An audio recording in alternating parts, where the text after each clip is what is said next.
Niharika farmings. ఈ రోజు అయితే మనం ఫీడ్ అయితే మార్చడం జరుగుతుంది ఫ్రెండ్స్.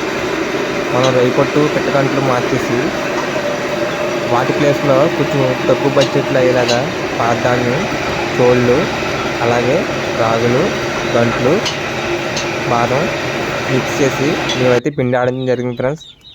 చూస్తున్నాం కదా ఫ్రెండ్స్, పిల్లలని చాలా యాక్టివ్గా ఉన్నాం మన దగ్గర అనేది. సమ్మర్లో కూడా మనం చాలా బాగా కాపాడుకుంటూ వచ్చాం పిల్లల్ని మనం. మన దగ్గర అయితే ఎటువంటి జబ్బులు రాలేదు ఫ్రెండ్స్, అంత బాగా కేర్ తీసుకున్నాం. ఫీడ్ మార్చాకనే మళ్ళీ ఫీడ్ అని బాగా ఎక్కువ తీసుకోవడం స్టార్ట్ చేసాం ఫ్రెండ్స్. మన వీడియోలు నచ్చితే ఖచ్చితంగా లైక్ చేయండి ఫ్రెండ్స్, కామెంట్ చేయండి ఫ్రెండ్స్.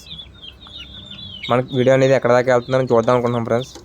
మీరు ఇలా సపోర్ట్ చేస్తే నేను మీకు ఫార్మింగ్ అనేది తక్కువ బడ్జెట్ ఎలా క్రియేట్ చేయాలో మీకు ఖచ్చితంగా చూపిస్తాను ఫ్రెండ్స్. నేను లాంగ్ టైం వీడియోలు అయితే నేను చేయను ఫ్రెండ్స్, ఇంకా ఓన్లీ షార్ట్లే చేస్తాను ఫ్రెండ్స్. నెక్స్ట్ వీడియోలో కలుద్దాం ఫ్రెండ్స్. బాయ్.